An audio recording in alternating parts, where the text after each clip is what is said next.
Okay, we should be starting momentarily. Thank you for joining us. If you are watching this on live stream, we're going to be offering the opportunity for you to participate, and we're going to have a good time, I hope. I'm starting a little early, but welcome. Thank you for coming here. We're going to get into something a little different. The modern flying dinosaurs in science. I put a little humor to that. Now, bear with me. I know that pterosaurs are not dinosaurs and dinosaurs don't fly, but it's an easy thing for people to remember and just easier to spell dinosaur than pterosaur. So that has to do with how you work with YouTube and YouTube watchers. So we're going to get into some things about wingspan estimates. This is not going to be an hour and a half or 2 hours maximum, perhaps, of just getting into all different aspects of science and pterosaurs. It's just too much. It would take too much time. We're going to be getting into a particular case with the numbers of eyewitness sightings and the wingspan estimates. There are 74 estimates. You're welcome. Thank you for being here. If you need to contact me, get the email form here. It's very simple, easy. And I hope that you feel free to participate. Usually it takes a while before we get people on the chat. So we have the URL for the YouTube homepage for Protect Animal Life. That particular, this is what we're on now, Protect Animal Life channel on YouTube. We also have the protectanimallife.com, which is my website about this subject. We're going to be, this is the top of that web page, Protect Animal Life. And we're going to be dealing with what are these estimates of wingspan. I'll get right into it. Late in 2012, I finished compiling statistics on 128 sightings. These are the more credible sighting reports I had up until the beginning of the year 2013. And early in the year 2013, I started analyzing things, finding out what they meant. I discovered some things that were important that I had no idea of before I actually finished compiling the data. But there's 128 reports. Each one of those, I believe, should be more than 50% likely to have been a modern pterosaur. In other words, the person reporting that sighting had actually seen a living pterosaur. In other words, not the dictionary definition, of course, because dictionary says they're all extinct, but in other words, a descendant of a modern pterosaur, of a descendant of an ancient pterosaur that we call a modern pterosaur. Of those 128 reports, we have 74 of them that had the eyewitness estimating the wingspan. Now, please understand, I'm perfectly aware the meaning and what it means and what it doesn't mean. Wingspan estimates are not like measurements in a laboratory where you have a fossil and you take a measurement, or in a zoo and you can sedate a live animal and then measure different things and take blood samples. Not like that. But we can learn some very important things about the eyewitness estimates. And I made an incredible discovery today, just hours ago, that had been staring me in the face for years. This is March 12th, is it? Yeah, March 12th of 2021. And I had gotten these numbers here. In 2013, I compiled this stuff, and I was aware that it countered against the idea that there was hoaxes, and I was always aware of that. And I was looking at these numbers in terms of, well, hoaxers would not be making estimates in this kind of extreme even range where the numbers are so even. Let me explain about what I mean by evenness of the numbers. You see, there's 4 estimates of 4 feet wingspan, 4 estimates of 5 feet wingspan, 4 estimates of 6 foot wingspan, 2 of 7, 5 estimates of 8 feet, 4 estimates of 9 feet, so on. So these are, if you put them on a graph, which I don't have here, sorry, but the main reason I don't put it in a graph for you to look at is because it's the most boring graph you'll ever see. It's just kind of a a flat line, tiniest little indentation at one point of the 7 foot, but it's just nothing there to see except a straight line. There, with of course the higher numbers get into the there's some vacancies, so you don't have anything 31 or 32 feet, but basically it's extremely level. Statistically speaking, there is no outlier anywhere here. 46 feet is not an outlier. From my understanding of statistics, it's not an outlier. It's just a normal number that goes along with the rest of them. The 1.3 feet was an estimate from a lady in, I think, southwestern or western Louisiana during a very severe storm. The creature's having struggling. The tiny little pterosaur apparently is having trouble struggling to survive that incredible wind that was going in there. So, what does it mean, all this level? It means that there's, first of all, there's no hoaxers. No hoax would be involved with these. A hoaxer would not try to fool people and say, oh, I saw a pterodactyl. It was 9 feet wingspan, ooh.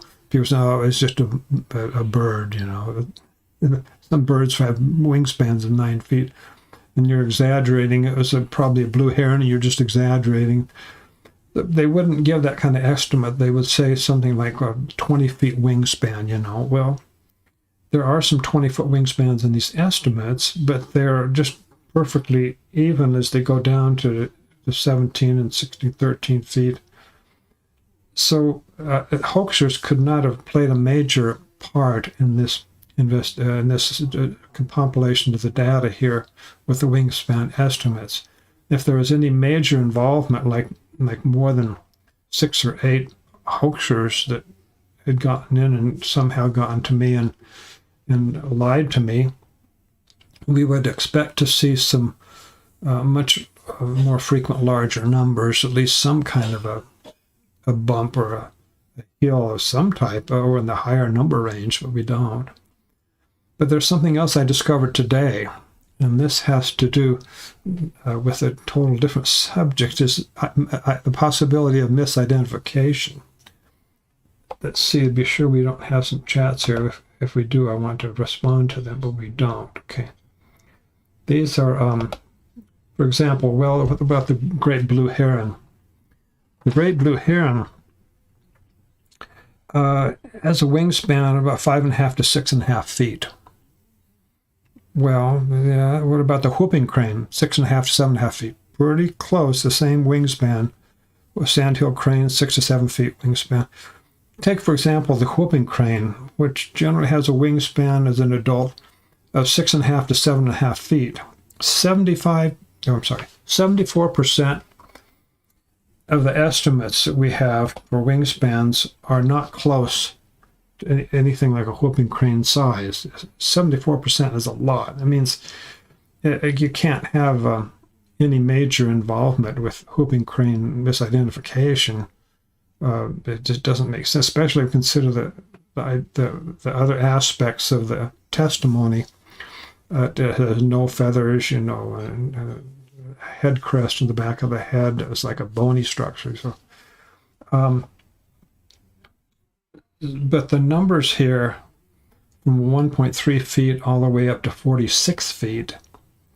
And as I recall, if I'm not mistaken, the estimate I give here of 46 feet, the number I give here of 46 feet was an estimate by the scientist in Perth, Australia, in, I believe it was, my memory's kind of, I believe it was 1997. It was late 1990s, I'm sure. In Perth, Australia, his wife was with him, and he thought that the wingspan was between 30 feet and 50 feet, and then he said he gets a feeling it's really closer to 50 feet, even though it sounds impossible and it's just too extraordinary. But he gave details in the description of what it looked like and the proportions, how the wingspan related to the other aspects of the sizes of the flying creature. Anyway,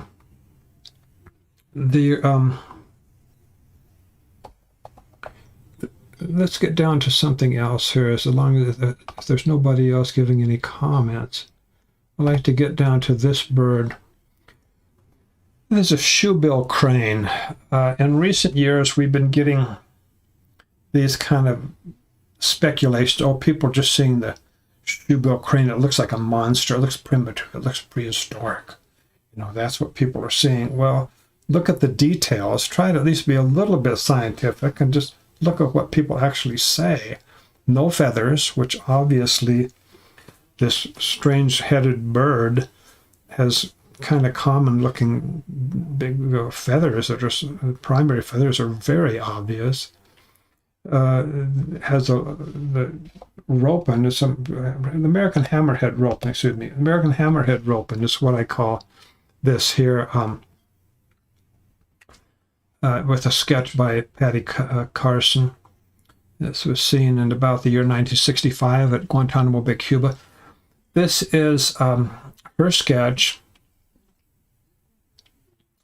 Unfortunately, she passed away a few years ago. I didn't realize she had such bad health problems until I suddenly read about her passing. It's sad, but this is an animal that's not a bird. It has a bony head crest that connects with the head, the skull, and it's just continuous down into the beak area with teeth and this structure in the middle of the wing. Get back to this shoebill.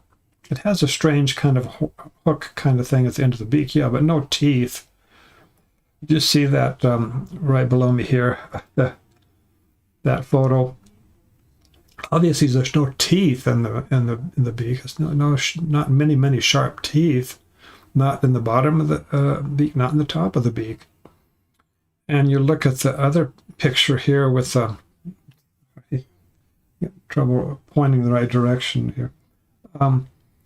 That photo of the shoebill crane doesn't show anything remotely like it'd be a tail that just has a triangular kind of shape at the end. Now, sometimes they can be flying. I don't have a photo here, but it's possible a shoebill crane can fly in such a way, like cranes and great blue herons, that it looks like it has a long tail with some kind of structure at the end of the tail. Of course, we understand that. But I have to tell you something that was reported to me by Eskin Kuhn, eyewitness. You see behind me there's a sketch here. That's Eskin Kuhn, part of Eskin Kuhn's sketch. Actually, he sketched two of the flying creatures, and this I've extracted this one from it. But this is a flying creature. He said somebody in his neighborhood, he lives in the Midwest, the United States, in recent decades. Somebody told him, "Oh, you just saw a crane," or I think that's what it was. He might have said blue heron, but he said, "You just saw a crane." And Eskin Kuhn says, "No." He says, when you've seen a real pterosaur, there's no mistaking, no mistaking it. There's just no similarity between what he saw in Guantanamo Bay, Cuba, and which he sketched, and any kind of crane or heron or anything like that. Now we need to get into be more specific too about this shoebill crane. Please feel free to join us. Oh, Mr. Beans 169, thank you for coming. Glad you're back. He's been here before. Thank you for coming back, Mr. Beans 169. I started a little earlier. But here's the thing about this bird here. People say, oh, people are just seeing this. Well, how did that happen? Look at it. It's a bird from Central Africa, not coastal Africa. I'll quote what I've gotten from this is, quote, long flights of the shoebill are rare. Rare. Shoebills do not leave their home territory generally, with a few exceptions, but generally they don't fly thousands of miles away to North America and then to, Hawaii and then flying. No, nothing remotely like that. And they're not nearly big enough to account for a lot of these estimated sizes. And that's what this is about, is wingspan estimates.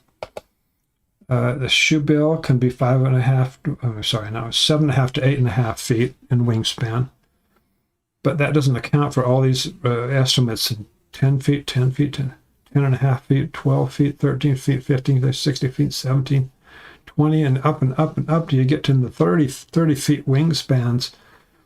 No, I need to explain something about these estimates here.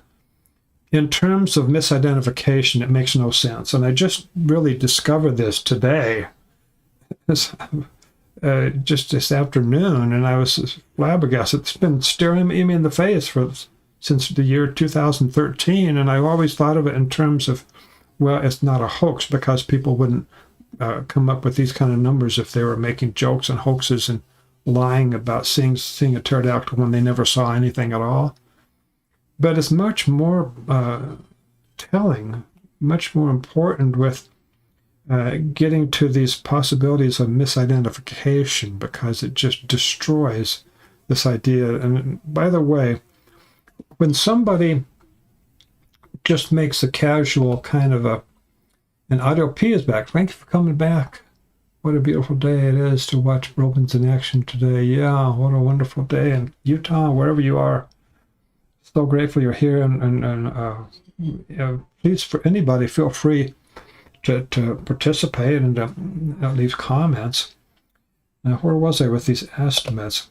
Yeah, how is it that we have such an even range? I mean, this, if you put a graph to this, and I have before, but I very rarely show people because the most boring graph you can imagine, just a kind of almost a straight line. I mean, it's like Kansas, you know. There's nothing to, you know, nobody's going to have the Winter Olympics in Kansas with ski jumping and things.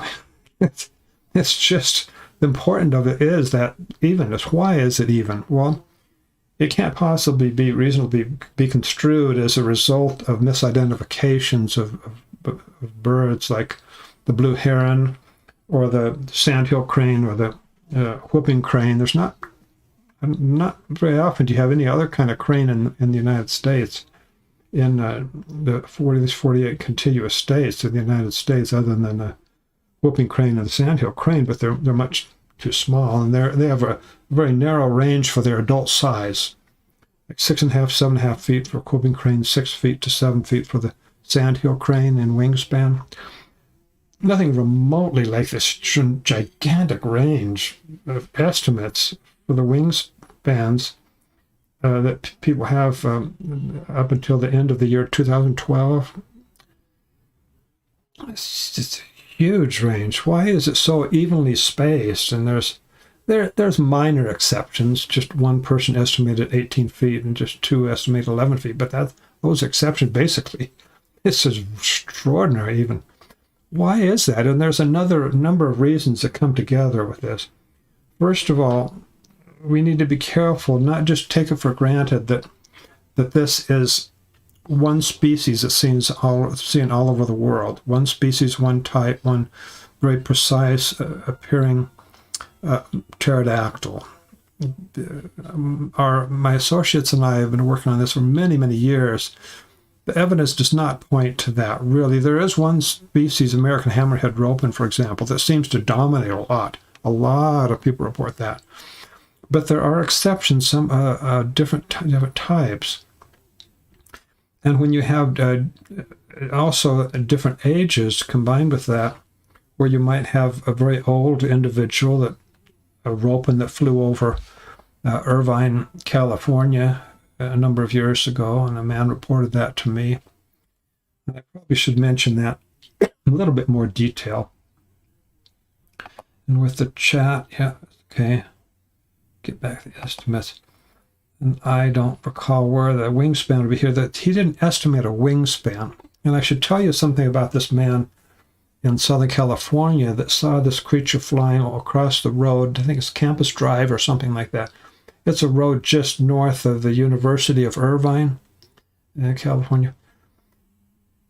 He estimated the length because it was flying perpendicular to the road that he was driving on. He estimated the length. He said it was flying fairly low, so it was just a little above the road. It was chasing some birds. The birds are flying faster than it was, so it didn't look like he was going to catch one. But he saw that the long tail and the end of the beak were about the same length as the width of that road. Now, I went to that road myself. I parked my car, got out, I paced across that road. It's 30 feet wide. He says that pterodactyl, a ropen is the correct word for a long-tailed parent modern pterosaur. The ropen was 30 feet long, including the tail. That man is not just anybody calling me and telling me something, and then I say, oh, the pterodactyl, yeah, oh boy, and the pterodactyl. No, I don't go in for it like that. He reported to me his work, his profession, and I'm telling people I had to be very careful not to reveal his name or anything like that, definitely. But I don't want anybody to find out who it is because he's very sensitive about it.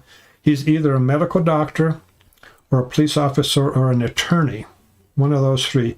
He needs to be careful about not playing hoaxes like this, where he could get into trouble. It could hurt his work, his profession.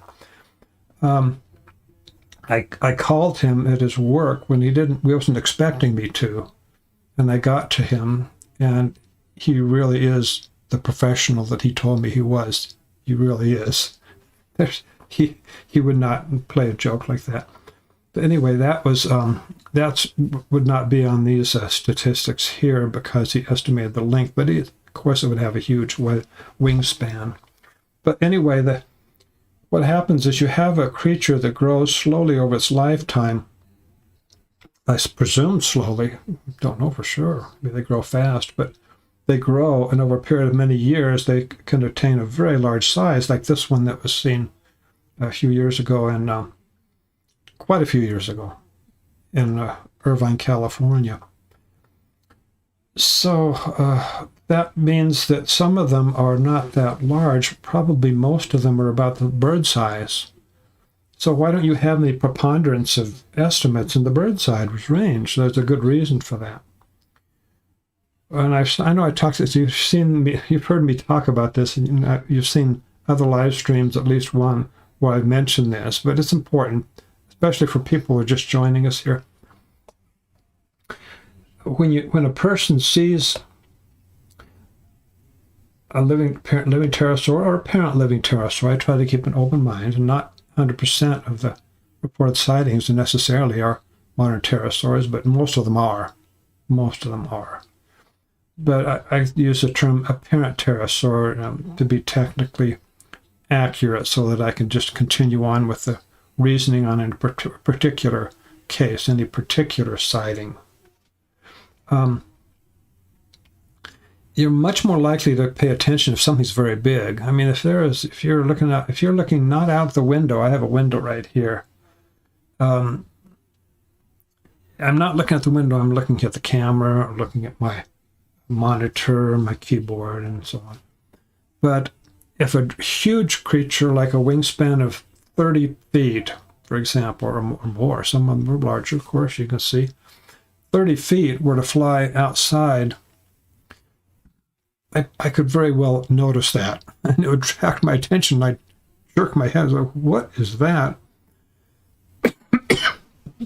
So, and the point is,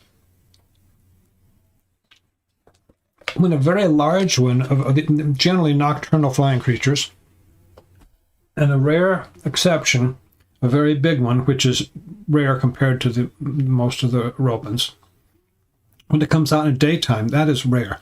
But when it comes out, boy, people can notice that.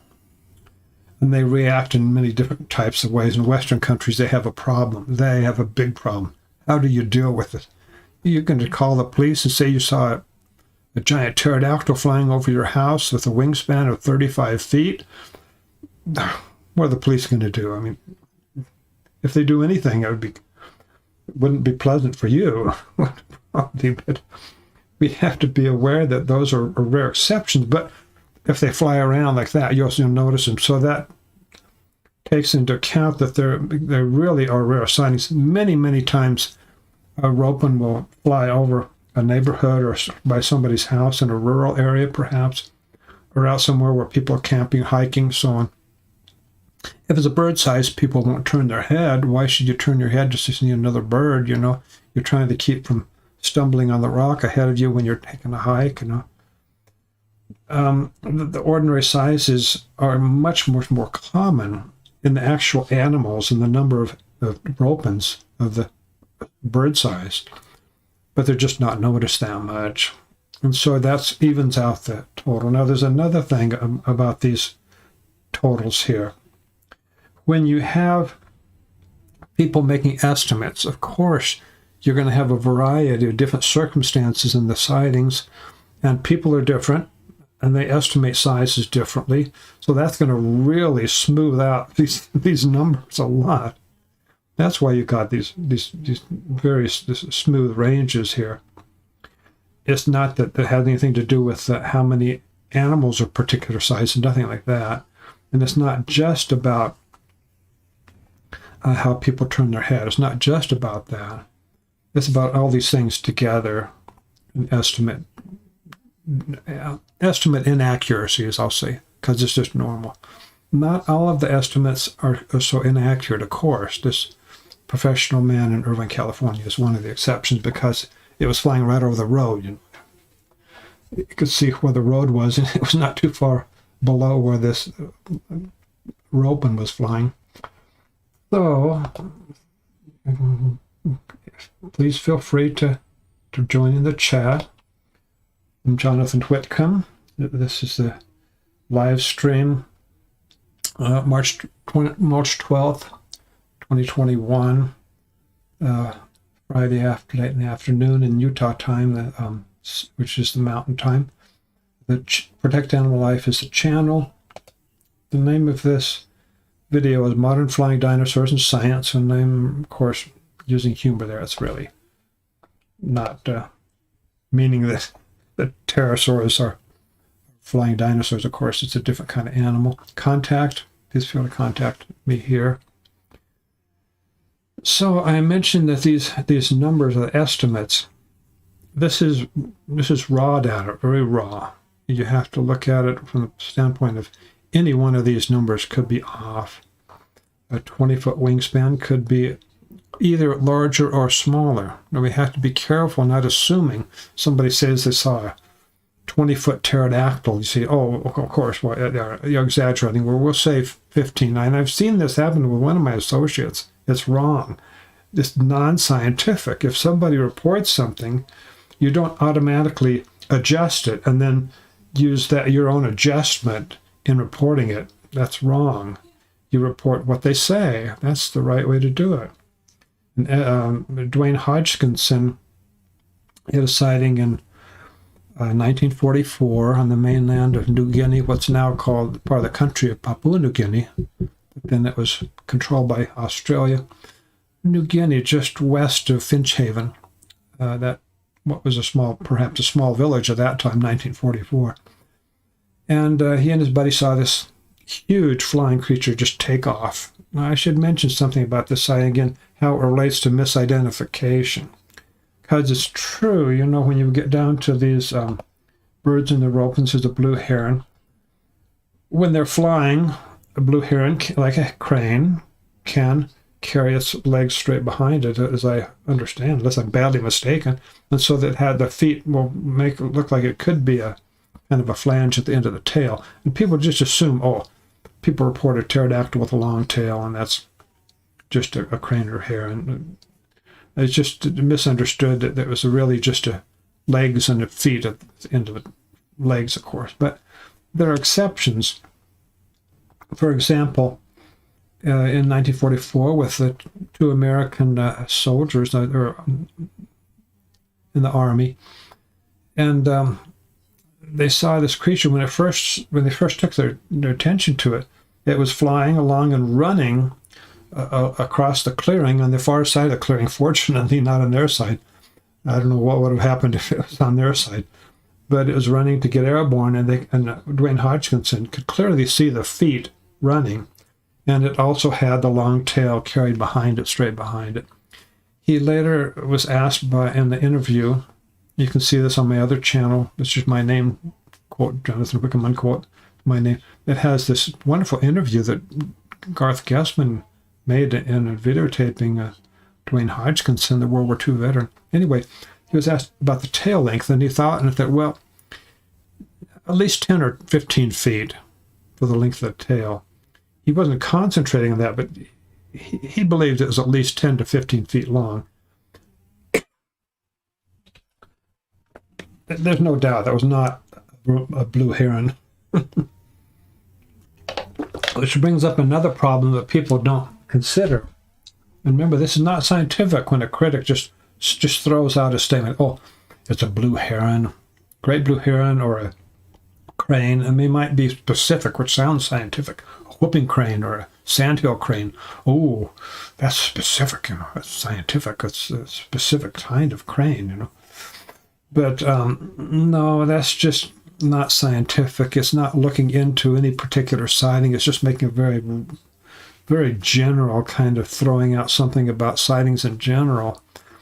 As best as I can estimate from the last 17 and a half years that I've been doing this, the number of persons worldwide who've had some kind of contact encounter with a living pterosaur at some time in their human lifespans is roughly between 7 million persons and 128 million persons.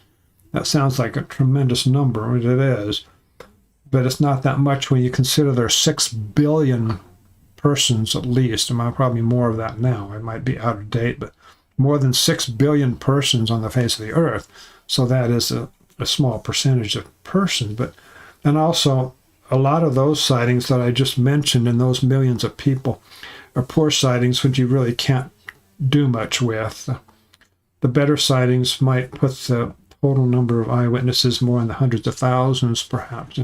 But that's including the United States. I believe there's 300,000 Americans who've had a good sighting of a modern pterosaur at some time in that human person's lifetime. So how did we get here? We're talking about the number of estimates. Okay, we got a lot of stuff coming in now. A lot. Let me see if I can get into this without missing things. Good evening. Okay, Clifford Jones Sr. Thanks for joining us. I mailed you through your website this morning about a new report I saw on our YouTube channel. Did you see the email? Oh, I don't think I've been looking at my emails today. Not for that, at least. I might have missed it. Sorry, Clifford. It's a channel called The Facts by How to Hunt. Oh, I didn't see that. It was this morning's video. I think I missed that. I didn't see it yet. And then Dorian Guerrero. Hi, hello, Mr. John Whitcomb. I believe my great-grandpa saw one. Oh, super. Can you tell us? We would love to hear that, Dorian. We would love to hear that. Your great-grandfather saw one. It probably was one. Though, I can't say positively without knowing anything about it, but it's quite likely it was. So many people have seen them. So, if others who want to participate, please feel free to come on in and make comments. But I lost track of what I was getting into before. Birds and robins, yeah, the great blue heron. Somebody just throw out this idea it's a great blue heron without actually digging into any particular sighting. And that's understandable, You're just trying to keep yourself believing the same little thing that we've been told since our childhood, that all species of dinosaurs and pterosaurs just became extinct, millions and millions and millions of years ago. Every single species, Science. It's not science. No. That is not science. That's indoctrination that we've carried through and keep repeating and repeating and repeating. And we assume that there's no difference between all pterosaurs became extinct and the general statement that pterosaurs became extinct a long time ago, which is totally different. Those are two different statements. And I tell you, I have to tell you my own position, unfortunately, but I'm afraid that most pterosaurs that we know of from fossils are extinct. Not necessarily a long time ago. It could have been a few hundred years ago, some of them, maybe a few thousand years ago. I do not believe that there are most of the species from the past that we know from fossils are still living. It's just there's so many of them that lived in the past, so many different types. And the ones we have today are pretty much mostly in this narrow category of the American hammerhead ropen or something generally similar to that, not necessarily the same species or subspecies.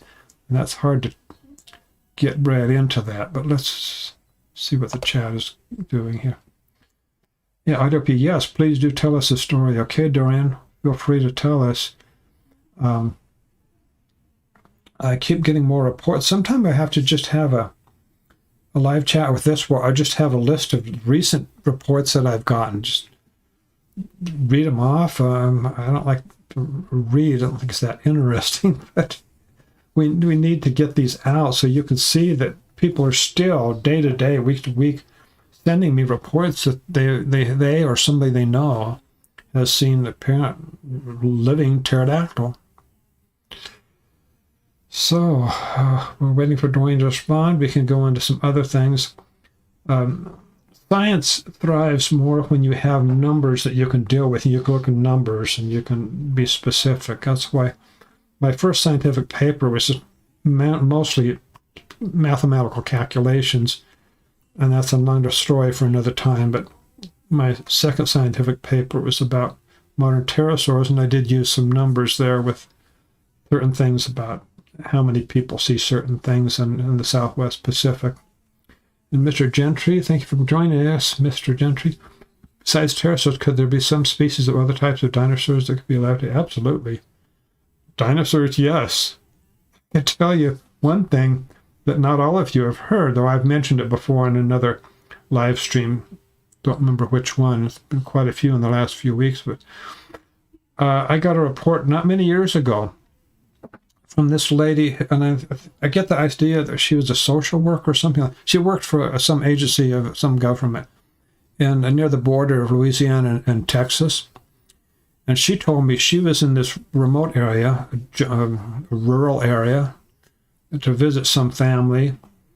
And she saw in the underbrush, coming out of the underbrush or the bushes, was like this, like the first Jurassic Park movie. These I don't remember what words she used, but they're the velociraptor kind of things. These run on two legs, and that was a good size one. It was more than, I recall, more than 3 feet high. It was big enough that it could be dangerous, and it immediately took off, went away, disappeared into the underbrush. But these reports do come up. It's not the first time I've seen something like this as far as the dinosaurs. There, many years ago, decades ago, when I was working at the University of Cal State Long Beach, I wasn't a professor there. My parents were, both my mom and dad were professors there at Cal State Long Beach. At that time, when I was a young man, I was working in the custodial department. But anyway, I went to the library one day. I'm always going to the library. I want to learn things. It's a huge library, and I got this book that it talked about this, what we would call a velociraptor, which is famous from the first Jurassic Park film. And that was in the Four Corners area. It was a small one, like maybe just 2 feet tall when it's standing. And it was seen in the Four Corners area, Colorado, Utah, New Mexico, Arizona, in that area. And this is a long time ago. The book was old when I saw this decades ago, so this is quite a while.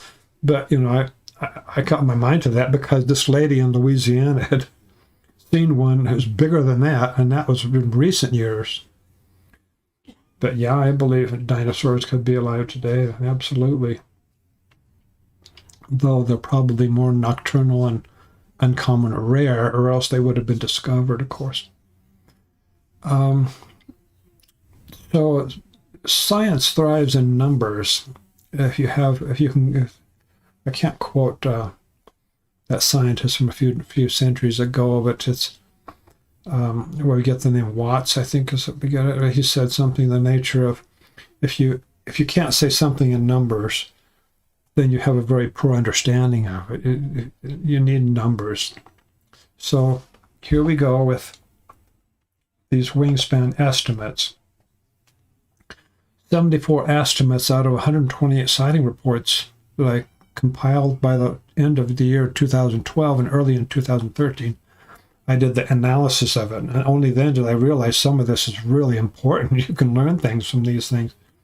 And I learned that the hoaxes could not possibly have a major influence in contaminating these records of these 128 reports. It just could not happen because there are three different separate factors that just three together just totally destroy the possibility that many people were playing hoaxes on me. And probably at this point I should tell you something about this early history and earlier in the 21st century.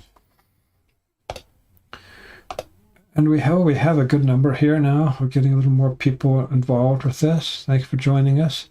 Glad you're here. You can participate. I'd love it. If you just want to listen and look at the comments and look at the image, that's great too. But basically, these 128 reports were, I have to get back to what I just about to tell you. In the very early years, like in 2004, I went on an expedition in Papua New Guinea to Umboy Island with the natives there, searching for the ropen, which we believed, and I believed, they didn't think much about it in the way I do, but I was convinced it was a living pterosaur, and we got wonderful eyewitness reports, just wonderful. I've made other videos. I've written books about this. 5 nonfiction books I've written. Here's one of them, Live Pterosaurs in America. This is the 3rd edition, which I recommend. The others might be available somewhere, but there's many places, online booksellers, that you can get this if you're interested. Learn much more about it. This particular book is actually much more liked and much more recommended than my larger book, Searching for Opens and Finding God. This one is highly recommended in the comments and the reader reviews on Amazon, for example. I think my bigger book is better than this, but people like this. Anyway.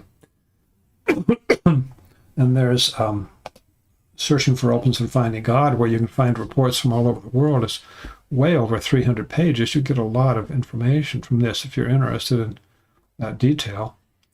I tried and I worked for years and years learning how to write nonfiction to make it more interesting to read, and I hope people take advantage of it and enjoy my book. It's mostly not about religion, finding God. About 95% is about cryptozoology, really. Okay, let's get back to the wingspan estimates. Anyway, early in those years, like when I got back and then started writing more web pages, and I got more, and eventually by the middle of the year 2005, I started writing my first edition of that first book, called it Searching for Ropens. Well, we got some critics that were just throwing out things, ridiculous things.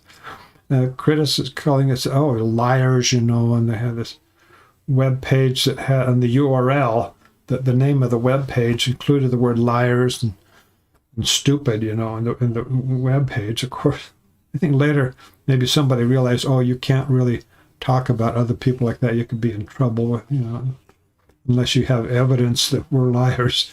Don't accuse us of lying. And it doesn't make any sense anyway. My associates and I, you can say the same thing, but I'll give you an example for myself.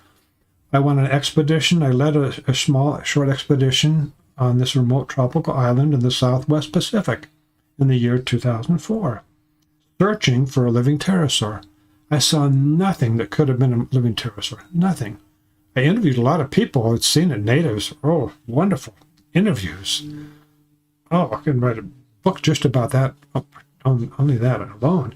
But I didn't see anything myself, and I went home telling people I never saw anything like a pterosaur. I never saw it, even though I spent thousands of dollars of my own money. I came home and admitted I saw nothing. I didn't get any video or photograph of anything like that. There's common birds and animals and things. And yet, one of the first things that comes up, liars, Why would I lie saying I never saw anything? I'm in a remote jungle by myself at nighttime, and I could easily say, oh, I saw it at night, because that's when a lot of people see it. I could say I saw something. If I wanted to lie, if I was dishonest, surely I would have said something. I saw something, not say the biggest fool in the world chasing giant flying dinosaurs on the far side of the planet, spending thousands of dollars of my own money, mortgaging the house and using the money for that. Now my wife and I don't own a house anymore. That's a large part of the reason, unfortunately. But no, I'm honest. I'm just unlucky that I didn't the right place at the right time to see the roping. And I didn't realize that there was only one roping that mainly stays on that particular island, and it's nocturnal, and it's very hard to get through the jungles.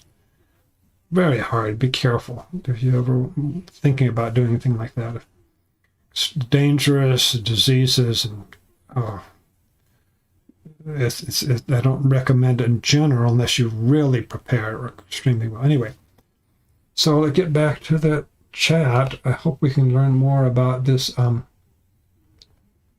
Is it Dorian? Yeah. Gentry's, besides pterosaurs, yeah, there are dinosaurs too. In fact, in one of my associates, who's not an associate in the sense that he studies so much modern pterosaur sighting reports, but dinosaurs in Papua New Guinea, and he went to this area on New Britain Island, which is fairly close to Umboy Island, where I was on my expedition.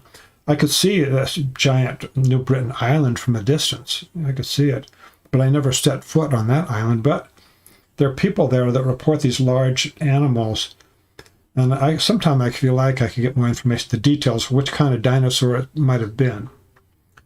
But yeah, it was a dinosaur. It's nocturnal. It came out at night, and it was staying in the water, much of the surface of the ocean there, and wading through the shallow areas, if I understand. Anyway, yeah, dinosaurs can definitely be alive. So, we have wingspan estimates, numbers. Now, this can be scientific. You can apply logic and sound reasoning to this. And I had looked at this only in one perspective. You know how I'm not a genius. I can overlook things for so many years sometimes because I'm human. I have a tendency to concentrate on certain things. I was looking at these numbers for so many years from the standpoint of showing people how unlikely it is that there's any hoax involvement in any major way at all. Very few hoaxes could be in these 128 sighting reports. 74 of them have estimates for the wingspan, and if it was a hoax, surely people would have been giving higher numbers, somewhat, not just a very even range of lying about estimates. And some of these people I've interviewed by telephone even. Now today, it suddenly dawns on me, there's something much even more important and easier to communicate with these numbers. These numbers show that there's no misidentification involved, like a blue heron or a great blue heron or a crane or something. That's not something that can fit in the actual data of what people report. And remember, these 128 reports, these sighting reports, excuse me, I always have congestion. A frog in my throat constantly. I've had it for decades. But anyway, not COVID-19. I've had this kind of occasional cough for much of my life. When I'm doing a lot of reading, I have an eye strain and muscle weakness in my eyes, and I get watery eyes and this postnasal drip. And now I won't go into details, but let's get back over here to wingspan estimates. You can see that a whooping crane is 6.5 to 7.5 feet. Well, not too many of these numbers really are there. There's a few that do go there, but if people were actually mistaking the sightings for a crane, it wouldn't have these huge numbers going up to 30 feet, 33 feet, 35 feet, 40 feet, 46 feet, and you wouldn't have them spread out over the planet. I mean, I've interviewed people from 5 continents 5 continents, people of different backgrounds, different religious experiences, different educational experiences, different languages, different cultures, different belief systems about the origin of life, all different people. But they report similar things. This is important. Similar details about, most of them long tails with this featherless flying creature, no feathers. I get that over and over again. Hundreds of times people said, no feathers, or something like that. And then they have this huge wings. Well, these are numbers that you can actually, like, these are numbers. You can deal with this scientifically. You can just dismiss it and think, I don't want to believe, I don't want to know. But these are numbers, and they're not going to just disappear. They're not going to evaporate. You can find them on the online, on my book, or people need to deal with this. Audio P says, with the new daylight saving season around the corner, would chances increase in spotting rope? I don't know. I hadn't thought about that. Maybe a little bit of difference. It's just 1 hour out of 24. I don't know. I hadn't thought about that aspect of it. Anybody have any ideas? But basically, the rope and, of course, animals don't pay any attention to human clocks. They just do what they want. And people don't have to deal with human clocks, too, if they don't want. They can go out when the weather's nice right now. The sun is still shining here in Utah, in the mountain time zone of the United States. Yeah, people can go out whenever they think it's a nice time to go out for a walk. I mean, if they're like me, and if some people have a regular employment, they have a boss and a job, and they have certain hours, they have to keep, and I understand that. I can do things myself. Dorian, oops, sorry for the wait. I'll tell the story right now. Good. Thank you, Dorian. So I can go on when we're waiting for Dorian to tell us about his grandfather's sighting. But these flying creatures are seen at different times of the day and night. And I know I said this over and over again, but anybody new here, be very clear about this. Humans have terrible vision at nighttime compared with daytime. It's a huge difference for humans when they're out at night or in the daytime and how well they can see. We just don't have our vision system, our eyes, and our visual system for the brain that really do well at nighttime compared with the daytime. So we see something flying at night, and we wouldn't know what it was. We assume it's a bird, and most of the time it is. Occasionally it will be a bat, of course. But on rare occasions, perhaps, but still on occasion, a modern pterosaur, like an American hammerhead robin, will fly at night, and we might just see it at a glance, but not be able to see what it was because it was dark. And those sightings are much more common than people would realize, sightings at nighttime, which are just not too clear. And Dorian said around the 40s or 50s, my great-grandpa was told by one of his friends there was a serpent-like creature with a long and sharp beak. He never believed there could be a creature like that. Interesting. Serpent-like. Well, just a few days ago, I put out a video about the fiery flying serpent. That was Sunday, in fact. That was 5 days ago. I put out it was not on this channel. It was not Protect Animal Life. It was my other channel, which is older, but not as many videos. It's called Jonathan Whitcomb, which is my name.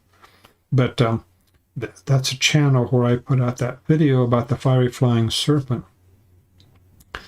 But that's... basically, I can go into that a little bit. What is this involved, the fiery flying serpent? Well, my associates and I believe that in the Old Testament, where it talks about the fiery flying serpent, that here's what we interpret that as being probably a rhamphorhynchoid-like pterosaur with a long tail. And some of them are bioluminescent. We believe that this particular one that was living at this part of what we now call the Middle East, with Moses and the children of Israel, was actually a pterosaur that had a bioluminescent capacity. It could glow at night. And it had some kind of defense or attack system where it may be a venomous bite, perhaps. Venomous bite, and the Israelites would become sick. But basically, when they say fiery flying serpent, let's go at Dorian's account first here. He went to the cave with his friends, and they all had torches, and when they went inside, they saw a serpent or some reptile, and when its face showed, it had this long beak that was super sharp. Could be a ropen, possibly, I suppose, but I don't know. It could be not a pterosaur, perhaps. Sounds weird, but I believe it. I have no reason to doubt it. Interesting description. But anyway, we believe that my associates and I believe that the fiery flying serpent is not fiery literally, that it actually has fire. Like fire-breathing dragon, we don't believe that that was literally fire coming out the mouth, but it was a vapor or mist that's emitted by some of these dinosaurs and pterosaurs that can be incapacitating to the animal that they're trying to catch, for example. And they emit this vapor that looks like smoke to people, to humans. It looks like smoke. And they also have a bioluminescent glow, which to many people they assume is like fire. So they think, oh, they put together, oh, that glow, which is the bioluminescence, and that mist or vapor that's emitted from the mouth, perhaps, and which, if a person or animal inhales that, they're in trouble. And that way, for example, a modern pterosaur that has that capacity will incapacitate the animal that wants to eat, so they don't have to worry about getting injured, because pterosaurs, of course, like birds, have light feathers, and they can be injured easily if they're attacking a dangerous prey. So the animal is incapacitated, and then the rope or whatever it is will grab it and carry it away and eat it when it's incapacitated by that. But that's what we believe, that fiery refers to the bioluminescent glow at night. Fiery flying. Flying we take absolutely literally. That has wings. The fiery flying serpent of the Bible, we believe, had wings. It literally was flying. And I've talked about this a lot a few days ago in another live stream video on YouTube, but it's not this channel. It's a channel of Jonathan Whitcomb, a fiery flying serpent, if you want to look it up on YouTube. Audio P, wow, very interesting. Know that location and cave site? Yeah. How about that, Dwayne? Do you know the location? It had some long beak as well as behind the head. It also had a long tail with a sharp tip. It was smooth, no feathers, and was of a dark color. This thing had scrunched eyes, almost as if it was blind. Interesting. Scrunched eyes, almost as if it was blind. I'm not going to speculate what that's about. It's interesting. Long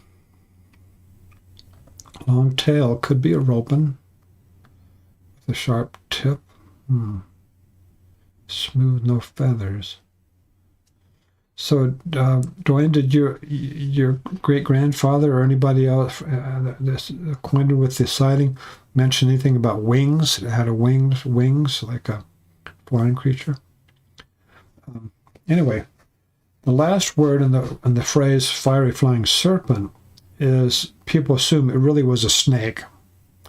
No, my associates and I do not think. We think that the ancient Israelites at the time of Moses just came up with the word. They didn't have a word for the animal before, so they just came up with. They thought it looked like a snake because perhaps when the wings were folded and it was perched somewhere, it looked like a snake because of the long tail. So they just called it a serpent. Of course, serpent is an English word, I know. But my associates believe that flying is literal, snake is not. It just has a somewhat snakish appearance with a long tail. And fiery is not literal fire. And we understand about these speculations that people throw out about the fiery flying serpent of the Bible. the saying, well, it's the fiery means that if you're bitten by it, you'll have a burning pain. That's a horrible interpretation. It's like the only reason people say such a thing is they don't know anything about modern pterosaurs, so they don't know about round-fingered pterosaurs and the possibility they lived in human history. I mean, if you have for example, if you're out and you get out on the beach somewhere in Australia, for example, and you go out to wade in the water and you get stung by a jellyfish, and if it doesn't have a name, nobody would name the jellyfish according to how you felt when you got stung, like the painful leg jellyfish. No, I'm being facetious. But why would you name an animal according to how a person felt when they were injured? You don't like, if you get clawed by a bear, you say it's the bleeding stomach bear because you got your stomach cut open. It's not a bleeding stomach bear. This doesn't make sense. But anyway, I'm being silly here. But Dorian says, but the thing that scared them the most was the wingspan. Aha. Now we're getting to it. The wingspan, they were massive, super massive. Yeah, it was a big ropen, probably.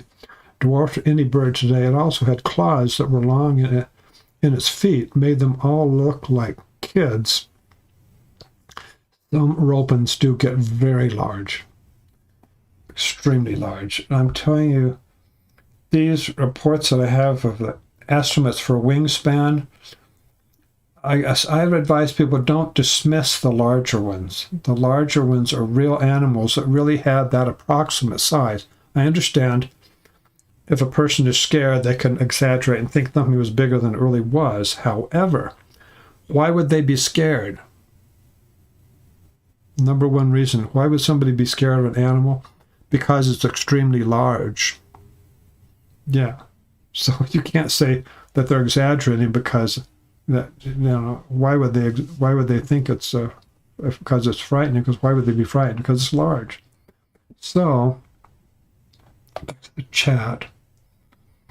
Then I'd say that sounds like a ropen to me.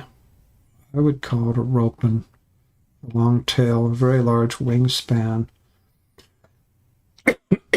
Keep in mind that some of these sightings, including ones with a very gigantic wingspans of really big animals, some of these sightings are not with just one lone eyewitness.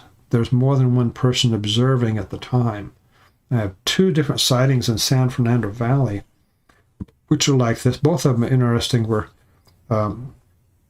young couple, a young man and a young woman walking together at night with the dog. I saw this gigantic creature flying overhead. Huge flying creature. Gigantic. This is around generally the North Hollywood area of San Fernando Valley. And then there's another one, not many miles from there. Another young couple was out. I should say, I'm not positive they were young, but anyway, there was another couple out walking. They saw the same thing not many miles away. A gigantic flying creature. And it was not too different in the time or the date of it. It's not too different either. But it wasn't the same night, but not too much of a difference when they happened. And that was two people there. And Dorian said it flew up and flew away, and when they saw it fly, it was sort of gliding and moving weird. They also said this thing looked like it had some serious weight to it. Oh, occasionally get that. And in Georgia, just a few miles or so east of Winder, Georgia. It looks like the town you'd pronounce it Winder. And I have a dentist whose name is Winder, but in Georgia, the town that has that name, they pronounce Winder. In that case, she said it was heavy. And also in Arkansas a few years ago, this lady saw one flying over a bridge, and she said it had a hard time flying. It was so heavy. And I have enough of those to believe that, yeah, some of these bigger ones are able to find a way to catch a meal. They, over years or however long they take, they grow and grow, and they find a way to get good meals, and then they just keep on eating and eating, and maybe faster than they can actually grow, so they get put on a big stomach, and bigger than mine even. But yeah, it's I've heard that before. Yeah. Thank you very much for telling us, Dorian. That's incredible. I have to get back and get a record of this and put it in my records. Anything else you can tell us about, if you have any idea, about what part of the country is it? If it was in the United States, you know, kind of general idea what part of the United States would be interested in that. We do get sighting reports from all over the world, but generally, for these videos on this channel, Protect Animal Life,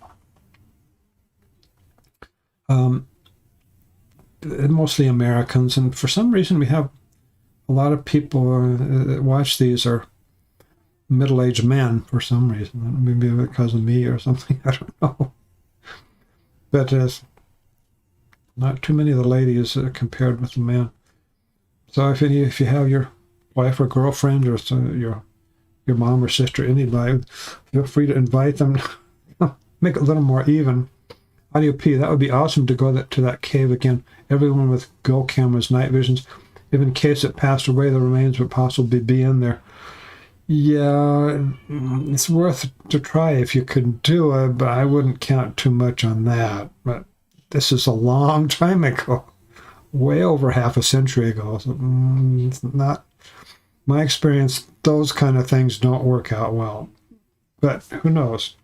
Maybe a descendant of that animal might be there. Possible.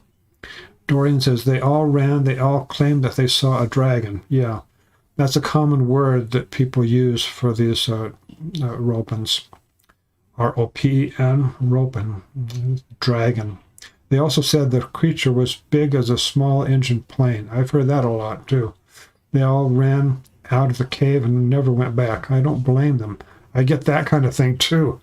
This professional in Irvine, California, I told him I'm going over there to look where he saw this gigantic ropen, and he said he's not going there. He's not going there. So I was very careful when I went there. And Dwayne says they claimed there was one in each of the caves. This was in Morelos, Mexico. Ah, one in each of the caves. Oh no, now you got my attention now. Morelos. Let me write this down. Ah. Even though that's way over half a century ago, it's good to know. Morelos.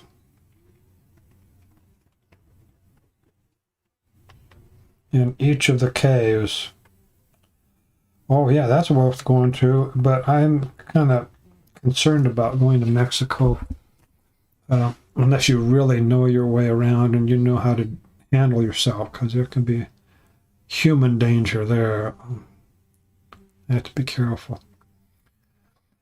Wow, this is fantastic. Good sighting. Thank you, Dorian. That's super.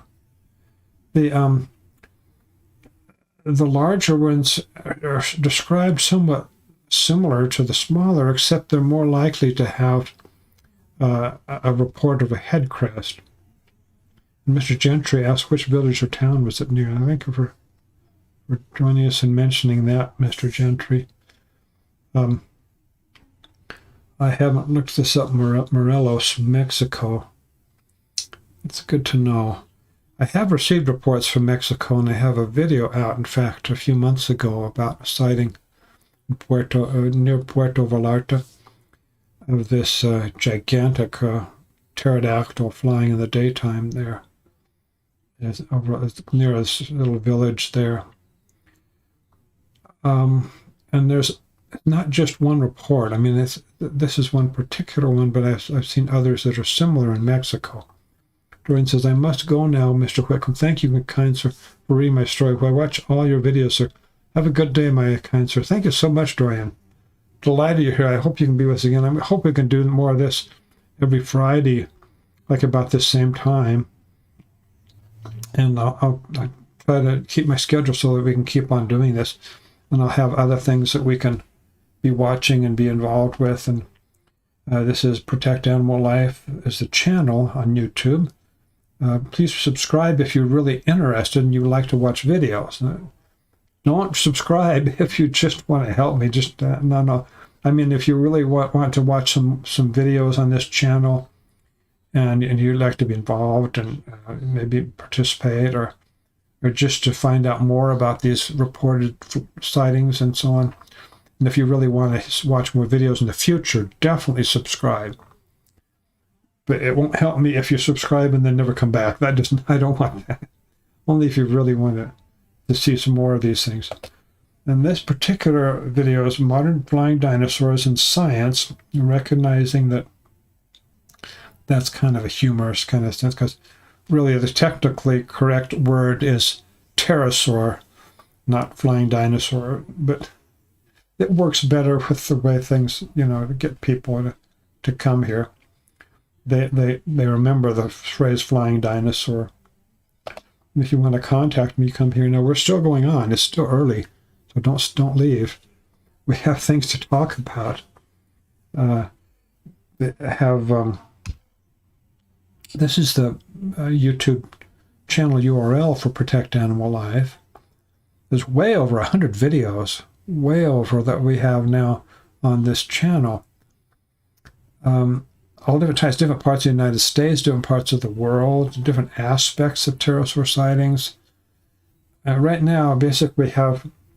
Let me get over here. This is actually the main page of my URL of my web page online. Okay. And audio says, "Very nice story. Great sighting by your grandfather." Dwayne says, "I am subscribed, sir." Good. Don't worry. I love all your topics of pterosaurs. Thank you. Good day to you and everyone in this chat. Thank you so much, Dorian, for being here. Delighted you came. I look forward to having you again, maybe even a week from today. So, and I have trouble remembering what I was saying and thinking about 45 seconds ago. That comes with age, and I get so excited with so many different things. I had something so good 45 seconds ago. Now it's close to 60 seconds.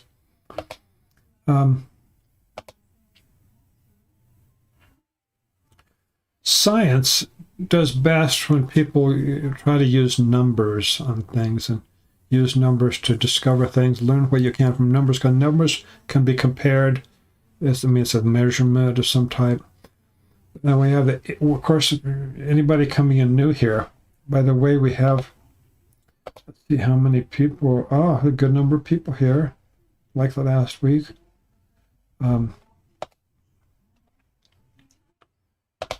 These numbers are the Wingspan estimates that I compiled early in the year 2013. And it's 128 sighting reports, or more credible ones, the better ones. Now, since then, I've accumulated a lot more sighting reports. I have hundreds of sighting reports now, just from the United States, hundreds of reports of modern pterosaurs flying in the United States alone, not counting the other continents where people have been sending me sighting reports. But these are 74 of those 128 reports involved estimates of the wingspan, like 1.3 feet, 2 feet, and there's 3.5 feet, and all the way up to 46 feet in the wingspan. Now, I apologize, I'm not using metrics, but I know many Americans don't use metrics. If I'm writing a scientific paper, of course, I use metrics. But actually, in my scientific paper that I wrote about modern pterosaurs a number of years ago, I also had metrics and feet both, so everybody would feel as comfortable as much as possible. So in the chat, very good. Feel free to participate. And we have, I mentioned this, there's several books. If you want to really get into details, feel free to look up my books online. One of them is actually a free PDF. I don't have the address for the URL, sorry, at the moment. But if you look for a free book on modern or living pterodactyls, the name of the book that's free, you get as a PDF download from the internet. If I'm not mistaken, it's been so long ago, Live pterosaurs in Australia and in Papua New Guinea. So it starts a little bit similar to this book, Live Pterosaurs, but it's live pterosaurs in Australia and in Papua New Guinea. That is free. I'd put some work into that. Take advantage of it. Download it into your computer. But this is the best book, I believe, for really getting into the details about what this is about. It's way over 300 pages, and this is the 4th edition. I spent years working on this book. And I even learned how to write, how to be a professional nonfiction writer. Please take advantage of that. It's not very expensive. I don't remember what it is, but it's a kind of a typical price you pay for a book that size, a paperback print edition. And there are other books too. I'm showing some of them here. Bird from Hell and Big Bird. I don't recommend them as highly as my own, of course, because I want to promote my own books. Over the years, I've written 5 nonfiction books about modern pterosaurs. One of them is out of print. The other is the free one that you can get. So what about this bird, a shoebill crane? Because in recent years, people said, oh, pterodactyl sightings. People just see this primitive-looking, weird bird, the shoebill. The shoebill crane lives in basically some central areas of Africa, and it's not in the habit of flying far from its normal habitat. It's not one of those birds that flies long distances.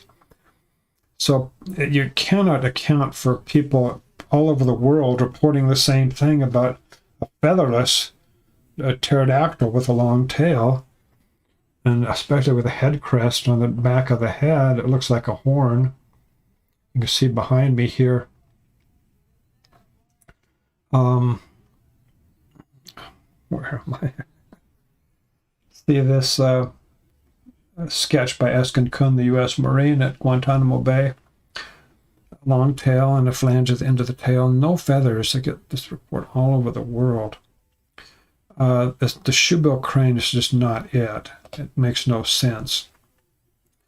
You could say, well, you see, here's a sketch here of the American hammerhead rope, and I gave it that name myself, but you're not going to find it in a dictionary or encyclopedia. If you look it up online, you probably will find one of my web pages, I suppose. I don't use the term too often, but that's what I named it. Some people say, oh, I saw this pterodactyl and the head reminded me of like a hammerhead. And this is probably what they're seeing, something like this. The curve continues down from the end of the horn-like crest down into the beak. It's not a great blue heron. Not at all. And some people say, well, maybe people think they see teeth, but it's not teeth. Well, there's a good number of persons that see it in North America that has teeth, really sharp teeth. I have a number of reports of this. Birds don't have that structure. They don't have a continuous coloration from a long bony head crest all the way down through the head into the beak.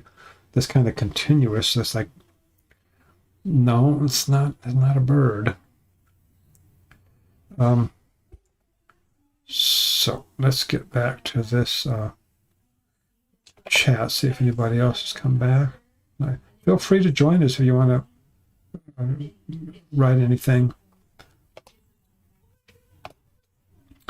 We have not so many people now. It's going down in numbers. So I'm not going to spend too much more time on this unless there's something else that comes up. Do Robins live in forested areas or near residential areas? Yeah, Mr. Gentry, thank you for that question. I like that. They basically can be anywhere, almost, except maybe Antarctica. Even out in almost in the middle of the ocean, sometimes that people will encounter these flying creatures. Mr. Gentry, in the Los Angeles region, would opens be found more commonly near the storm drains or near the forested areas of the Los Angeles National Forest in the north? Well, I've lived most of my life in that area, and much of my life in Pasadena, in fact, right up against the foothills of the Angeles National Forest. And I have received a significant eyewitness report actually up in that forest. But generally, people see them around storm channels in Los Angeles County. And there's a reason for that. I know we've gotten this before, but Mr. Genty, if you want to, since you mentioned that, I'll go into more detail now. Again, is all these sighting reports I've received over a period of years by credible eyewitnesses. I believe these persons, and they sometimes use the word dragon, but it's a long-tailed, featherless flying creatures, and they're either flying over the Los Angeles River or another storm channel, or not too far from it. And I think that's not a coincidence. These are generally nocturnal flying creatures. Don't think that there's dozens and dozens of these modern pterodactyls flying through Los Angeles every night. I'm not saying that. They probably would have been discovered by now if that was what's happening. But Clifford says, I found your PDF at ropens.com/AU. Oh, great. /AU. Yeah, that sounds like the one. Yeah, that sounds like it. I just couldn't quote exactly what the URL was. Great, Clifford. I hope you enjoy it. I'm delighted when people get that version, because I tried to put some humor into some parts of it, and there's certain things in that PDF book which you won't find in other books that I've written. There's some unique things, and the things that are the same I try to cover in a little bit different perspective and different emphasis, perhaps. On the expedition that I went on in Papua New Guinea, for example, on Umbwe Island, and different things that emphasize maybe. So you can get some new things there. Yeah, so the ropen is not any bird. Misidentification is just not fit. These numbers are the wingspan estimates that I got and compiled early in the year 2013. They just do not fit at all with the idea that people are just seeing a crane or another bird, like a blue heron, for example, the great blue heron, or even the shoebill crane from Africa. It doesn't fit. The shoebill crane is 7.5 to 8.5 feet long. Look at all the different estimates here. Look at all these different estimates for a wingspan. These are more credible eyewitnesses that I've interviewed over years ago. And it makes sense in terms of perhaps a number of different species of modern pterosaurs, perhaps because they grow and they become less common when they're bigger, and then most of them are actually more like bird size, which people don't notice very much. It's just if a bird flies by, you don't look at it.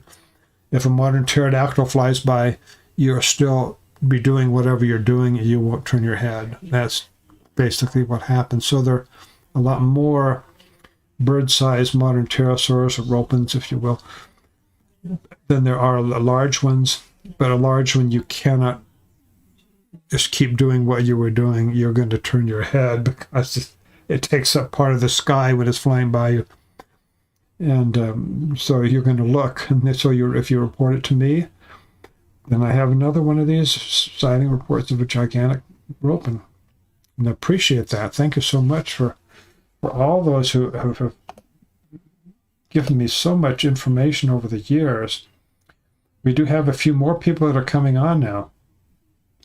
So let's continue a little more on this. If anybody has any questions about the statistics, thank you, Clifford. I'm so glad you're here. I'm glad you found that free book, which he mentions here. I offered that. I think I had it many years ago. I think I was having it on Amazon, and I think I was for sale. But I decided I wanted to have something where anybody could get it if they have a computer hookup where they can get it. Thank you for joining us on Uncanny Valley. Thank you so much for being here. 10 meters is the estimated size of the large of the dactyl, so there is some discrepancy, but it doesn't mean anything really one way or the other. Yeah. I basically get two objections that I've gotten over the years that kind of interest me. You know what those are? two different kind of objections. And it's funny. One is, oh, the roping is different than what we know pterodactyls were, so they can't be real. The other is something like that. The other is, oh, it's the same as you're describing a pterodactyl, so it can't be real. One is it's different, so it can't be real. The other is it's the same, so it can't be real. Both of those are nonsensical. They don't have anything to do with the veracity of the idea that not all species of pterosaurs are extinct. No, neither of those kind of comments really have any credibility or no real value in terms of a conjecture or speculation. The reality is that so many of these sighting reports I've received from 5 continents over the last 17 and a half years. I'm sorry I'm repeating myself, I know, but somebody might be coming in new and get a sense of what's going on. The last 17 and a half years, I've been researching this and traveling, searching for living pterosaurs, writing books about it, over 1,000 blog posts and web pages I've written about it. Let people know that these are real animals. Well, and then I kind of forgot totally what I was talking about, so go on. So we have all these reports that come in, and generally what I can tell you, this is general, I know, and that generality is not good in science, but I'll just tell you, from all these hundreds of sighting reports that have come to me over many years, the ropin is somewhat like a gigantic ramped rhynchoid pterosaur, like the Sortus pilosus, but there are some differences too, so it's both similar and different, both. And there's nothing wrong with that. I mean, it's the way it is. That's the way they are today. But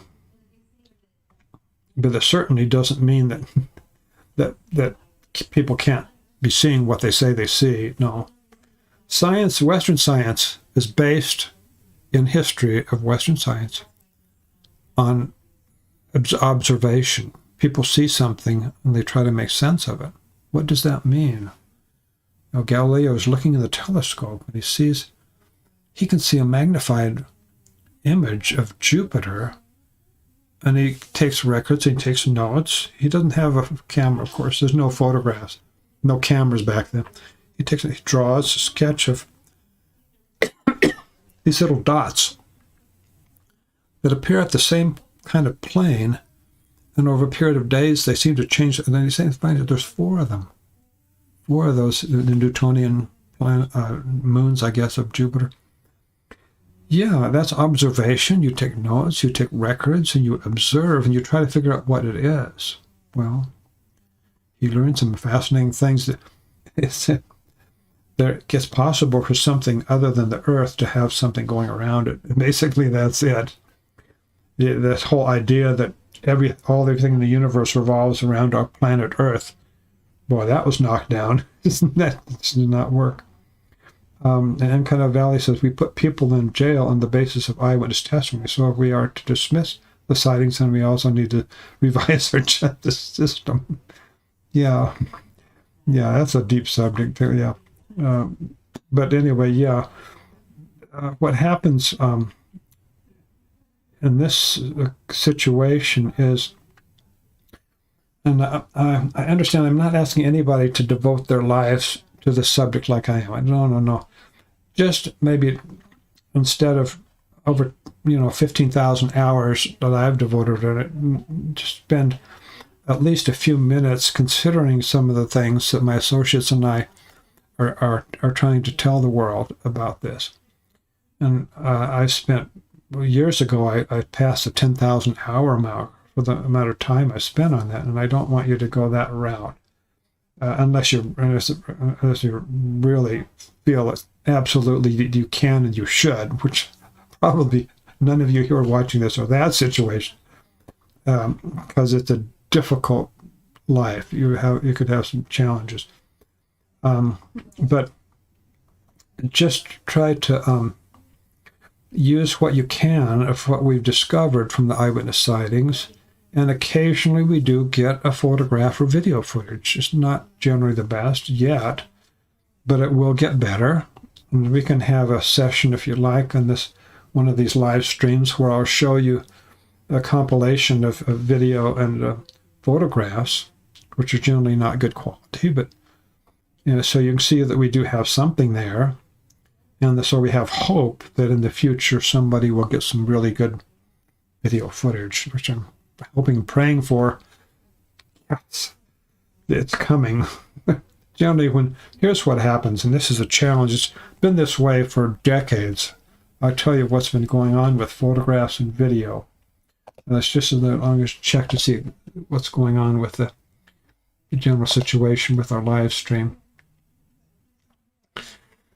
Is that, and this goes back to 1944 with the two soldiers during World War II on this jungle island in the Southwest Pacific.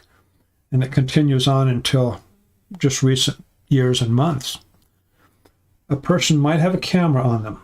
They might have a cell phone that has a camera. They might have a camera in the car, somewhere in the house, somewhere close by. They have a camera. But they're not a professional photographer, not a professional videographer. I've been a professional videographer before, so I understand the situation because I got there, like most professional videographers, from being an amateur, and before an amateur, I was just nothing. I was just a regular person with a camera. But what happens is the person will, something crosses up flying, and it's something in their mind tells them there's something unusual. It's not maybe not a normal bird, so they'll look. Oh, whoa, what? And be in shock. And they'll just follow, and they'll watch it until it flies out of view. It's trying to figure out, is it possible that could be something other than what it looks like? Is it possible maybe it's not a pterodactyl, but it looks exactly like a pterodactyl? It looks like no bird I've ever seen. What is that about? And some of the Westerners, like Americans, occasionally I'll get this. They'll say that they thought they were going crazy. They started doubting their senses, that their eyes were not working right, their mind was not working right, something's not right, because it can't be what it looks like. A long-tailed pterodactyl, no feathers. And sometimes you see the flying pattern is different than birds. The wings don't flap the same way the bird wings flap. Everything is different except that it has wings. Everything else is not like a bird. Well, what happened there? It flies out of view. Well, do you notice the problem? They never thought about getting a photograph most of the time while that was taking place. They were in shock, absolute shock. Never, and this happens over and over and over. Fortunately, we have Cynthia Lee in Raleigh, North Carolina, who did take a very short video footage, very poor quality, but she did get when there were two ropens flying over the city in the daytime not too many years ago. We can get into that. I have an associate of mine who's now just done special processing on the video, so he can see evidence. It does have a long tail, and it's something at the end of the tail. But, she was getting on the bus, and she just got on the bus when she saw it, and the bus was going the other direction than where these two flying creatures would go. So she got out the cell phone, and it's because it wasn't her first sighting. That was what happened. She'd seen one of these before by itself, one of them flying. Now she sees two of them, the worst possible conditions almost, when she's inside a bus that's just moving, pulling away, opposite direction where the two apparent ropens are flying. So through the window really quick. Cell phones can be horrible for that kind of thing. They're just not made for getting a good video footage of something at a distance. I mean, that condition is just... I didn't really think much about it until my associate, who's helping me in this investigation, so he offered to process it and see what he can learn from magnifying it and so on. So let's see what we have here with our viewers. We got a good number still here, so we'll keep with this.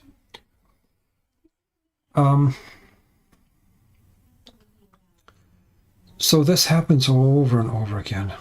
And there is an exception in the Midwest. This is about, I think it's more than 15 years ago. It was been a while.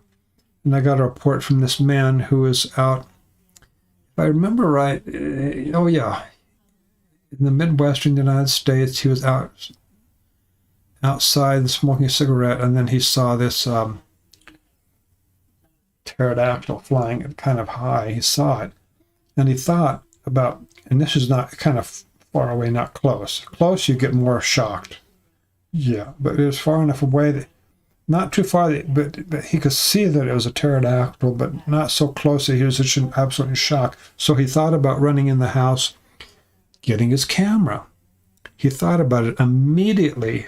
He realized, as I recall, I'm going by my memory, I have hundreds of these reports I get over the years. By my memory, he thought about going into the house, but he decided, no, it would be too late. When I get back, it'll be gone. And I think he was right. And he later said that it was pretty soon it was gone. He would not have been able to do that.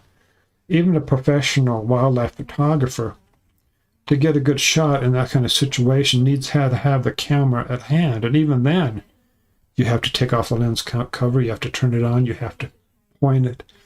Things can happen. Can I give you an example? When I was a professional videographer working for attorney firms in Southern California, because I was a professional videographer, and something happened to me. I'm human. But I was with some attorneys, I think maybe just two of them, not a big group, but a couple of attorneys. And we were at this area in Los Angeles area, where I could have been in, not Los Angeles, but close to Los Angeles area.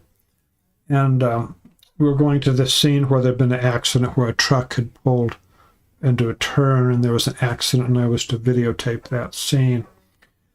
And while we were walking over there, there was this truck pulling, guess what it was pulling? It had on the back of this truck, I guess to a carnival or some kind of fair or something, a big made-up figure of a dinosaur. And I was thinking, oh, cool.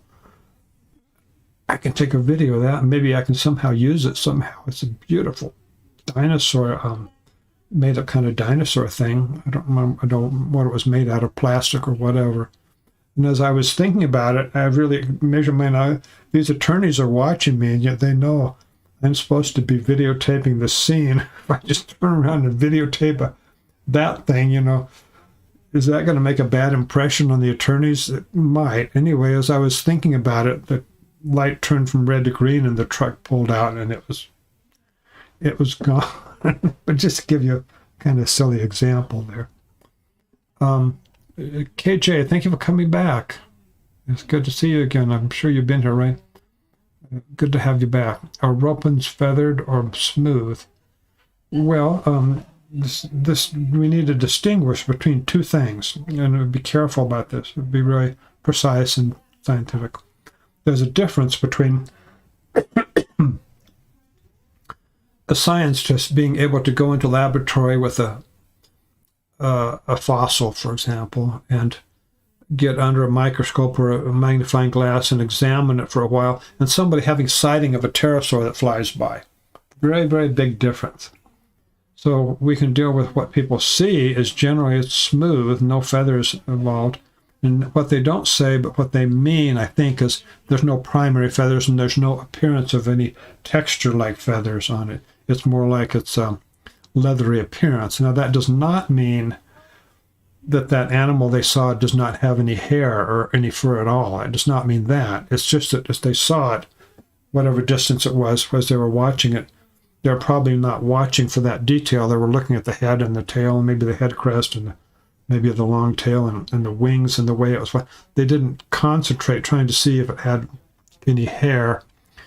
So people generally, they see what looks like smooth skin, a kind of leathery appearance, when actually the animal that was flying, the ropen or whatever modern pterosaur it was, actually probably had some hair, or some hair-like structure. Okay, Ilya, thank you for coming back. Ilya Kovalchuk. Hello, everybody. There's an old picture available of Civil War soldiers taking a pic by a dead pteranodon. I have an idea of what that one. There's more than one, actually. Lisa, 205. Has anyone heard the ropeman make calls or sounds? Yes. And I have a recording somewhere, but I'm not sure exactly how credible it is. Wide gauge, I'd like to download that Civil War image just for posterity. I advise there are two that are somewhat similar, but they're very different in credibility. I wrote a whole book about one of them. It's a PTP photograph. That book that I wrote, unfortunately, I had to take it off. It's no longer available, but you can probably find it. I think it's called Modern Pterosaurs. It's a fairly small book. But generally, one of these photographs I call PTP, where PTP, and I forgot why I abbreviated that way. P is in Paul, T is in turtle, P is in Paul. PTP photograph, and you can still find it many places online. It's just that I haven't been able to find the provenance, meaning the source of where it came from, and that is important. I haven't so far been able to get that, or nobody's told me that they found it. I was hoping that somebody would find it, and I wrote the book while I was still hoping somebody would find it in what magazine or book it was in, and it didn't happen. So I took the book out of print, so it's no longer available, though I have copies here, I'm sure, in my office here. You mean the two pics from Freaky Links? Yeah, Freaky Links had both of them. And there is some controversy about that. I'm really not, the whole point of that old TV show, it didn't last very long. The whole point was just kind of fooling people and making things that were not real. That was the whole point of it. However, there are a number of persons that remember one of those images, the PTP photo, from long time before, like decades before that TV program. And that was a part of why I wrote that book about it. Yeah. And we can look at that sometime if you like. And it's a deep subject, why could it be real? Why could it be hoax? And there are two different sides of it and so on. And I decided I need to just get back to my old tried and true method of interviewing people, getting eyewitness reports, and then analyzing what we learned from the reports. Occasionally I'll still say a prayer and hope that somebody will find an old magazine or old book somewhere that has that PTP photograph in it, though it won't be called that in the book or magazine because I just invented that name myself. But you can tell it's the soldiers just standing there around that dead pteranodon kind of like thing that has wings that kind of remind people a little bit about two ends of a long canoe, but it's not a canoe actually. I don't think it is. A canoe expert who builds canoes told me it's not a canoe. And I believe the canoe expert. If he says something is not a canoe, then I don't think it was a canoe. I'd like to read your book on the subject. Thunderbird photos are a big area of research for me. Oh, great, KJ.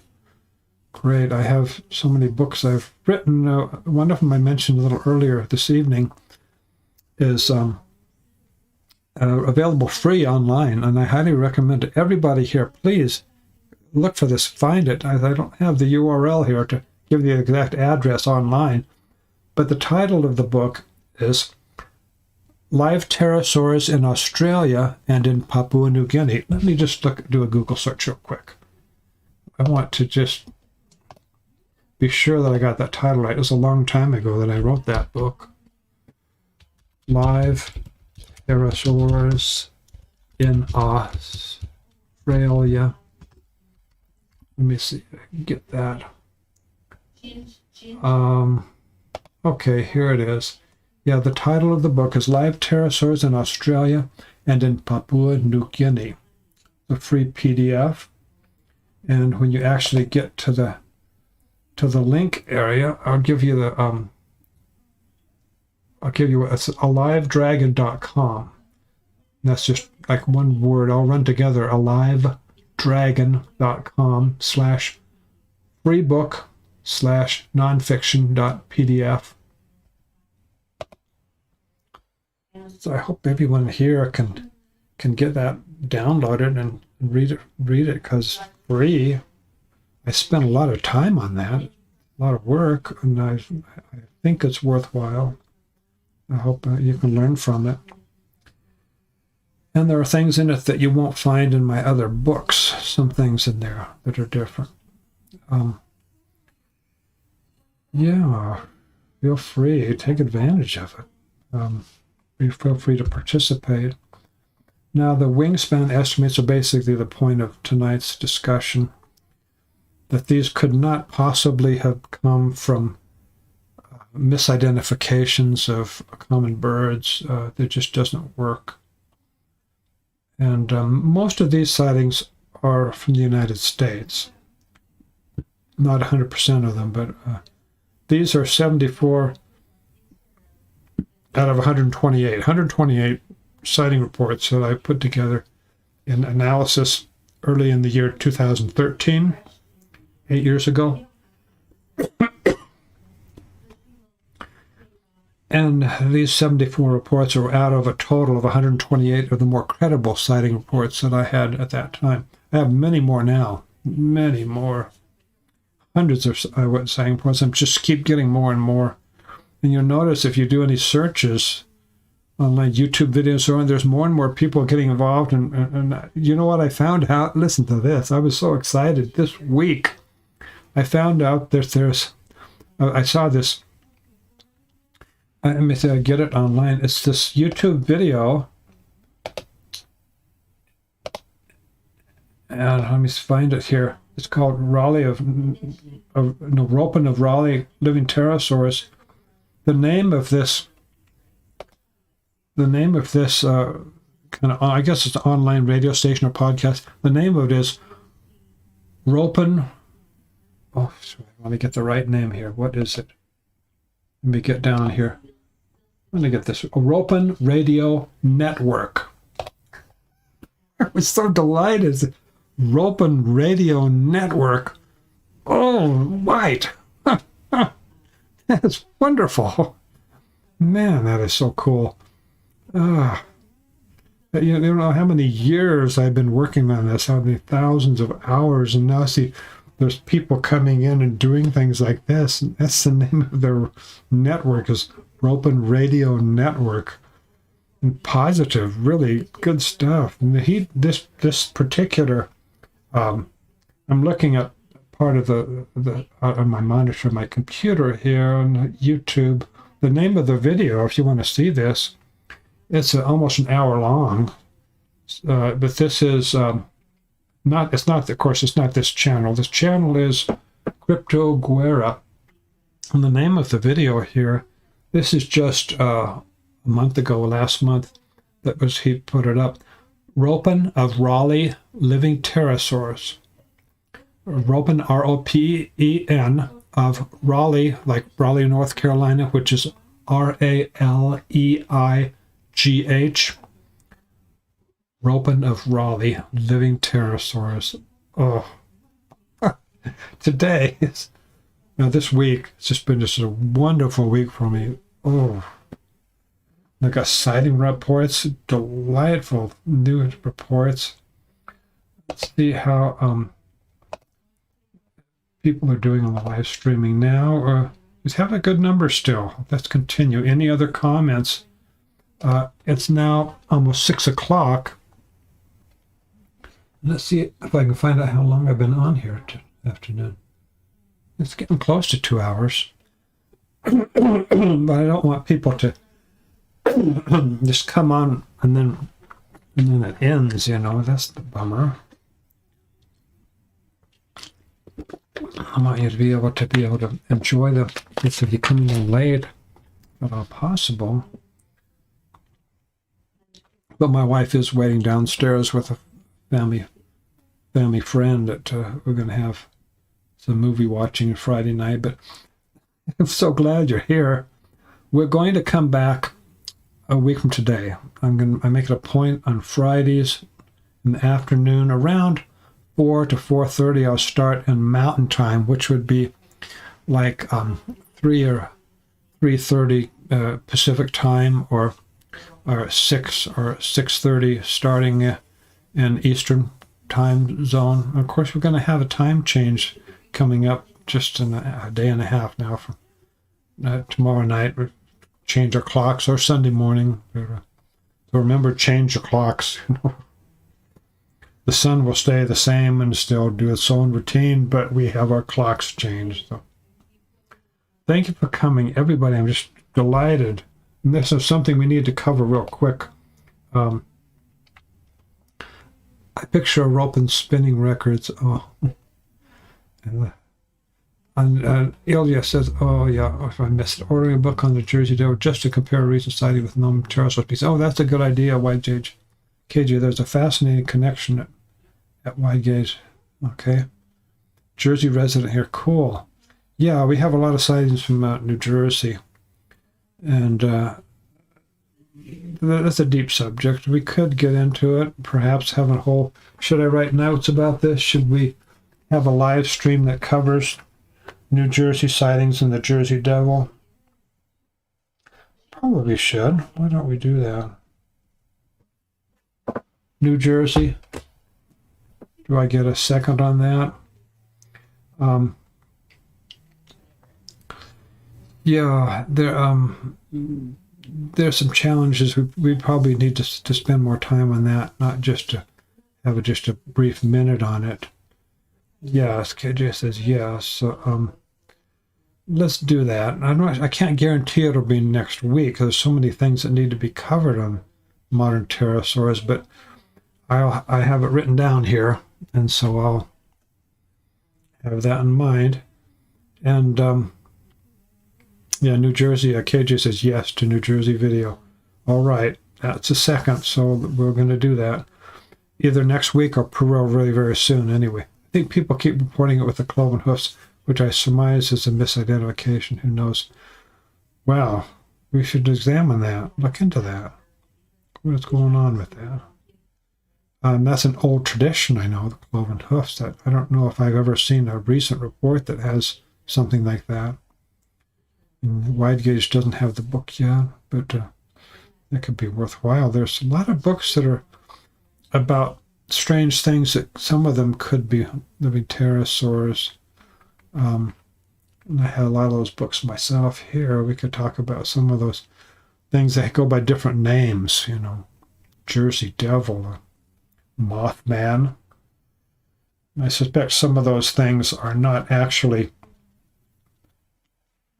all the same animal or all the same being, but just people kind of throw out that label, and people either grab the label or they don't, and whatever they see. I like to watch for the details in a particular sighting and then not worry about how people label it. Just what did you see? What do you remember, you know? And I want to work with those kind of things. Wide Gauge says, made me wonder if pterosaurs leave prints that look like hoof prints. Now that I hadn't thought about. Good going, Wide Gauge. Yeah, that is something to think about. Possible. And that's not my specialty, and I'm not a paleontologist. But yeah, that's something to think about. The 1909 Jersey Devil Rampage is fascinating. Oh, interesting. 1909. Let me write down that date. Okay. All right. Oh, yeah. In 1909. And then in Ohio, there's a strange creature from about a century ago. What was that town? Oh, I have the book here, and I haven't looked at it for a while, so then it leaves my memory. Look one more time, see what's happening with the live stream. I think we should call it a night. It's after 6 now, and it's been 2 hours. So thank you all for coming and participating, and on all your suggestions. Really good things here. And I'm going to be looking into more ways of making this something that you'll find enjoyable. Feel free to send me a email if you like. You go to my contact webpage, and I'm delighted if you could suggest how things could be more interesting, how they would be more engaging, what kind of things you want to cover more in the subjects that are related to living pterosaurs. Maybe a particular region, like pretty soon we're going to get into New Jersey, but there's many other places in the United States, Canada, Mexico, Hawaii for the United States is a important part, Southwest Pacific, Australia, Europe, Africa. I've got so many reports over the years, and there's so many different ways of getting into ancient reports, from a scientific paper by David Wetzel about ancient reports of dragons that have wings. Yeah, let's get together again. Thank you so much for being here. Have a good week, and remember, time change tomorrow night or Sunday morning.